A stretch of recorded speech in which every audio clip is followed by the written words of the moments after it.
Bueno, si uno observa el centro de casi cualquier mesa a la hora de comer, es muy probable que encuentre un salero, ¿no? Sí, obvio. Es casi automático. Exacto. Es un objeto tan común, tan mundano, un simple frasco con un mineral blanco que, la verdad, rara vez merece un segundo pensamiento. Si la comida está desabrida, pues tomas una pizca, sazonas y la vida sigue. Totalmente. Hoy en día es un artículo de despensa que cuesta apenas unas monedas. O sea, es una idea de último momento para casi todo el mundo. Pero, y aquí es donde la cosa se pone fascinante, la historia tiene una forma muy peculiar de esconder revoluciones enteras en los objetos más cotidianos. Hoy nuestro objetivo es hacer un análisis profundo, sumergirnos de lleno en los extractos del proyecto documental La Sal y Gandhi, el grano que liberó a 340 millones. Un título fuertísimo, por cierto. Lo es. Y la misión de esta sesión es desentrañar cómo una necesidad biológica básica, o sea, algo que consumimos a diario sin pensar, pasó de ser un mecanismo de opresión colonial devastador a convertirse en el arma táctica y ética que fracturó al Imperio Británico. Yo sinceramente estoy impresionado con esto.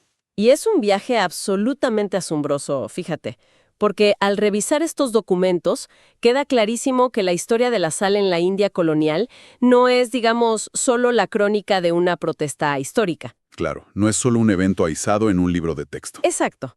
Es en realidad una clase magistral de estrategia sociopolítica. Es la historia de cómo se destruyó metódicamente la supuesta superioridad moral de todo un imperio, y cómo ese desmantelamiento se llevó a cabo frente a los ojos del mundo entero, usando un recurso que literalmente estaba en la tierra. Bueno, vamos a desempacar esto porque para entender la verdadera magnitud del conflicto, tenemos que retroceder y ver la mecánica exacta de cómo operaba el Raj británico. Los documentos son muy precisos. No hablamos de un impuesto a un artículo de lujo, ¿verdad? No, para nada. Las leyes de la sal prohibían explícitamente a los ciudadanos recolectar o producir sal, incluso si vivían en la playa, literalmente a metros del mar. Y aquí hay un detalle geográfico que me voló la cabeza. En un clima tropical como el de la India, esto no era solo una molestia fiscal. O sea, el calor te hace sudar, y si sudas, pierdes sodio. Exactamente. En un clima así, la sal es una necesidad biológica crítica. Si estás a 40 grados centígrados, el cuerpo pierde sodio a un ritmo alarmante. Sí, y necesitas ese sodio para que los músculos funcionen, para no deshidratarte y, bueno, básicamente para no morir. Los estómagos de los más pobres. Era una carga ineludible. Porque no podías hacer un boicot y decir, pues ya no como sal, te mueres. Tal cual. La supervivencia fisiológica dependía de pagarles. Lo fascinante aquí es cómo esta opresión económica institucionalizó la pobreza de una manera física. Y aquí entra la infraestructura que construyeron, que es... Espera, sí, la infraestructura. Esto parece sacado de una novela distópica. Para evitar que la gente caminara a la playa y recogiera sal gratis, los británicos construyeron la Gran Barrera de Setos, la Customs Hedge. Es una locura logística si lo piensas. Es absurdo. Imagina una muralla inmensa de vegetación densa, o sea, arbustos espinosos, acacias, árboles entrelazados. En algunas zonas medía 4 metros de altura y de largo tenía más de 3.000 kilómetros. ¡Guau! ¿Más de 3.000 kilómetros? Sí, es como la distancia entre Madrid y Moscú, solo de espinas y guardias aduaneros. Todo para que un campesino no hirviera agua de mar. Es que lo fascinante aquí es que esta gigantesca barrera no era solo una herramienta operativa, era el símbolo físico, tangible, de una soberanía robada. El imperio mantenía un proyecto militar de escala continental solo para cobrar un impuesto vital. Las vivencias cotidianas bajo estas leyes debieron ser asfixiantes. Imagínate a un trabajador agrícola bajo un sol terrible, necesitando sal para no colapsar y teniendo que gastar lo poco que tiene para pagarle a una potencia extranjera por algo que el mar te da gratis. Y es precisamente esa crueldad diaria la que sentó las bases emocionales para la rebelión. O sea, al mantener a una población entera en ese estado de opresión económica y amenazar su biología, el imperio creó un polvorín. Les dieron el denominador común perfecto. Exacto. Convirtieron una necesidad en ingresos, pero cometieron un error estratégico monumental. Le dieron a una población inmensa y diversa una razón perfecta para unirse. Y el contraste estratégico aquí es clave. O sea, Tienes una muralla de 3.000 kilómetros, guardias armados. ¿Cómo combates eso sin armas?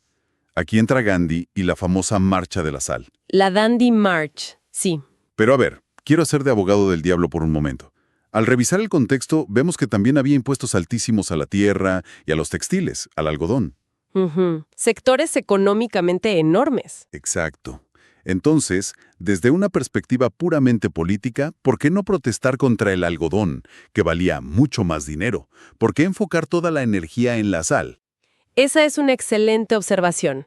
Y la respuesta conecta la biología humana con la política de manera brillante. Si protestas por la tierra, movilizas a los terratenientes, pero dejas fuera a los jornaleros sin tierra. Claro, a las castas más bajas no les importa un impuesto a tierras que no tienen. Exactamente. Y si te enfocas en los textiles, involucras a los comerciantes, pero la indignación varía según tu clase social. Gandhi entendió esto a la perfección. Eligió la sal porque trascendía absolutamente todas las barreras. Ricos, pobres, hindúes, musulmanes, brahmanes, intocables, todos necesitaban sal. Todos. Fue una genialidad táctica sin precedentes.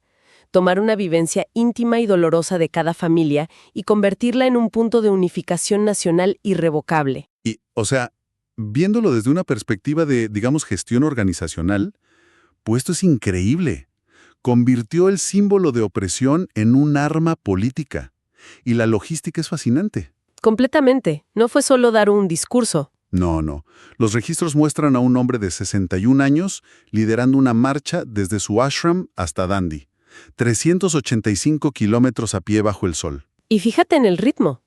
Fue un ritmo deliberadamente lento. 24 días de caminata. Y esto me parece una lección de liderazgo brutal, incluso para el mundo empresarial moderno, ¿no? Totalmente. Si analizamos la logística de la desobediencia civil como estrategia de gestión, Gandhi actuó como un líder transformacional de manual. Como un CEO moderno alineando a toda una empresa hacia una visión gigante. Exacto. No fue una carrera impulsiva, fue una campaña mediática diseñada para maximizar la concienciación. Durante esos 385 kilómetros, la marcha sumaba adeptos, Gandhi daba entrevistas, dejaba que la tensión dramática creciera. Cada día que pasaba, el imperio se veía más impotente frente a gente que simplemente caminaba. Claro, y si comparas esta visión estratégica con líderes empresariales contemporáneos, ves los mismos rasgos. Crear consenso, mantener la disciplina operativa y tener un objetivo claro e inamovible. Y ese objetivo claro llega a su clímax el 6 de abril de 1930. Gandhi llega a la costa en Dandi, se agacha y simplemente recoge un trozo de barro salino. Un gesto minúsculo. Pero al hacerlo, estaba desafiando técnicamente toda la estructura legal imperial. Estaba cometiendo un delito a plena luz del día. El mensaje era demoledor, ¿no? Este recurso es nuestro, y nos negamos a financiar nuestra propia opresión. Y bueno, ese gesto fue la chispa. De inmediato millones empezaron a hervir agua de mar. Pero aquí es donde se pone realmente interesante. Porque el imperio responde. Exacto. La no violencia no funciona en un vacío. Funciona porque obliga al opresor a exponer su violencia sin justificación.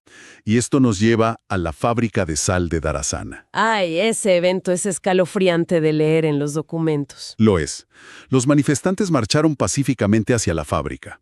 Estaba llena de policías coloniales armados con látiz, esos bastones de bambú con puntas de acero. Los manifestantes avanzaban en columnas, sin armas. Y la disciplina de gestión que mencionabas antes, aquí se ve en su máxima expresión. Sí, la primera línea llegaba, la policía los apaleaba brutalmente hasta dejarlos inconscientes. Y en lugar de huir, caían, los retiraban y la siguiente columna daba un paso al frente. En completo silencio. Listos para recibir los golpes. Si conectamos esto con el panorama general, debemos entender cómo se vendía el Imperio Británico al mundo. Se sentían los portadores de la civilización y el Estado de Derecho. Pero en Dharasana, el mundo vio un estado policial reprimiendo salvajemente a ciudadanos pacíficos. Y el mundo lo vio gracias a la prensa internacional, en especial al periodista Webb Miller. Ese fue el quiebre. El imperio intentó censurarlo, bloquearle los telégrafos, pero Miller envió sus crónicas. Documentó los golpes, la sangre, la falta de resistencia. Y esas palabras dieron la vuelta al mundo. 1000 periódicos publicaron esto. Cada periódico en Nueva York o Londres desmoronaba la autoridad moral del Raj británico. Fue un desastre de relaciones públicas global. La prensa internacional expuso la brutalidad británica y transformó una disputa fiscal en una crisis ética mundial. Políticamente, el imperio quedó aislado. Pero, más allá de la prensa internacional, el impacto psicológico dentro de la India fue masivo. El documental subraya que, gracias a esto, millones de indios perdieron el miedo a las prisiones coloniales. Y eso lo cambia todo. Absolutamente. El poder de un régimen opresor se basa en el miedo al castigo, ¿verdad? El miedo a la cárcel. Pero si la población decide que ir a prisión por hacer sal es un honor, el imperio se queda sin su única herramienta de control. Es un quiebre del contrato de sumisión. Cuando la gente hace fila para ser arrestada, el sistema colapsa por pura saturación. 60,000 personas fueron encarceladas en semanas. Entonces, ¿qué significa todo esto a nivel práctico? O sea, mantener esa gran barrera de 3,000 kilómetros, pagarles a los guardias, a la policía y ahora alimentar a 60,000 prisioneros, las matemáticas no cuadran. Para nada. La economía del Raj se enfrentó a un muro. El monopolio colonial se volvió financieramente insostenible. El costo de vigilar y reprimir superó con creces lo que recaudaban por el impuesto. Especialmente porque millones ya hacían su propia sal y no la compraban. Claro, la maquinaria de opresión se asfixió bajo su propio peso. Y esta realidad económica, sumada a la presión internacional, arrinconó a los británicos. No tuvieron más remedio que ceder. Lo que nos lleva al pacto Gandhi-Irwin. En 1931, Lord Irwin, el virrey, se ve forzado a negociar cara a cara con Gandhi. Y ese simple acto Diplomático reconoció a Gandhi como un interlocutor válido. De la noche a la mañana, ya no eran rebeldes provincianos, eran una fuerza política legítima. Y el pacto tuvo una concesión vital, ¿no? Se permitió por fin la recolección de sal en las zonas costeras para uso personal. Sí, le devolvió la dignidad básica y la subsistencia a miles de familias empobrecidas. Rompieron las cadenas económicas que los ataban. Ahora, es importante aclarar, como hacen los documentos, que esto no trajo la independencia al día siguiente. Faltaban años, una guerra mundial. Pero fue la herida mortal. Fue el punto de no retorno. Demostró que el monopolio imperial era vulnerable y preparó el terreno para la independencia de 1947. Y la verdad, hacer este viaje a través de los documentos es conmovedor. Estructurar este relato desde la opresión hasta la independencia final. Es poderoso, y el documental nos propone un contraste visual tremendo. El de Gandhi en los años 30 versus la actualidad. Sí, piensa en ese archivo en blanco y negro, la tensión, la pobreza impuesta por ley, un líder frágil recogiendo barro bajo vigilancia armada, soberanía robada total. Y luego das el salto al día de hoy. Las tomas aéreas modernas en 4K, extensas salinas blancas brillando bajo el sol, maquinaria moderna operando a gran escala. Hoy la India es el tercer productor de sal más grande del mundo. Han convertido un recurso prohibido en una potencia industrial. Y esto nos conecta con algo muy vigente hoy en día, porque la lucha por la sal en la India no deja de ser una lucha por la soberanía alimentaria y el control de los recursos naturales básicos, ¿no? 100%. Esto me hace pensar en los conflictos actuales por recursos naturales. O sea, la historia se repite con otros nombres. Digamos, el agua en muchas partes de América Latina, que se privatiza y genera protestas inmensas. Exacto. El agua es el mejor paralelo moderno a la sal de Gandhi. Una necesidad biológica controlada por corporaciones o gobiernos. O también la extracción del litio en los salares andinos, donde las comunidades locales luchan por el control de sus propios territorios frente a mineras internacionales. O el cobalto en África. Son 3 ejemplos claros de recursos naturales que son focos de conflictos sociales profundos hoy mismo. Totalmente. Lo que nos enseña la sal es que la soberanía de un pueblo sobre los elementos básicos que sostienen su vida no puede ser grabada ni monopolizada. Y en Dundee hoy hay monumentos recordando esto. Recordando que la libertad es un derecho natural. Un cotidiano, un pequeño grano en la eternidad, unificó a millones que solo compartían su propia biología. Redibujó el mapa político del mundo. Ha sido un análisis profundo, verdaderamente enriquecedor. Nos recuerda que el poder real no reside en las armas ni en las barreras de 3,000 kilómetros de espinas. Para nada. Reside en las necesidades compartidas y en la resistencia ética de las personas ordinarias cuando decidan perder el miedo. Y si conectamos esto con el panorama general, digamos, de nuestra vida contemporánea, esto plantea una pregunta importante. A ver, Si en 1930 el recurso vital monopolizado e ignorado por su cotidianalidad fue la sal, ¿cuál es esa necesidad vital tan invisible pero indispensable hoy en día, sobre la cual tal vez hemos cedido el control sin darnos cuenta? ¡wow! Es una pregunta fascinante para llevarse a casa, e ideal para ponderar la próxima vez que uno, sin siquiera pensarlo, alcance ese pequeño salero en el centro de la mesa para sazonar la comida.